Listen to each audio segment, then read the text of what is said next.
સુરત શહેર દેશભરમાં હોલિકા દહનની ઉજવણી કરવામાં આવી। શહેરના પાંજરાપોળ ખાતે અવશ્ય અનોખી અને પર્યાવરણ મિત્ર પહેલ કરવામાં આવી।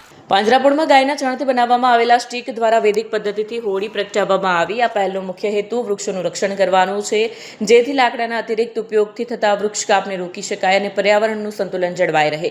આ વૈદિક હોળી દ્વારા પર્યાવરણ સંરક્ષણનો સંદેશ પણ સમાજ સુધી પહોંચાડવામાં આવ્યો છે।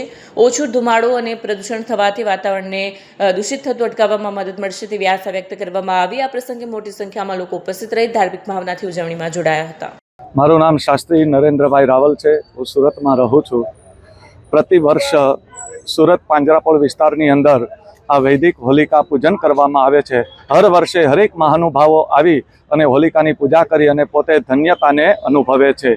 આ વર્ષે પણ આપણા બધાની જ એક ઈચ્છા હોવાના કારણે આપણા સુરતના માનનીય કમિશનર સાહેબ આવ્યા અને એમણે હોલિકાની વૈદિક પૂજા કરી અને હોલિકાની પૂજા કરી હોલિકા પ્રજ્વલિત કરવામાં આવી છે। એ જ આપણા કમિશનર દ્વારા જે પાંજરાપોળ વિસ્તારની અંદર આપણે જોઈ રહ્યા હતા જેની પૂજા કરી અને હોલિકા દહન કરવામાં આવ્યું છે। આની કઈ રીતે પૂજા કરવામાં આવે છે અને શું ઉદ્દેશ છે? હોલિકાનું વિશેષ મહત્વ આપણા ધર્મશાસ્ત્રની અંદર ખૂબ બતાવવામાં આવેલું છે।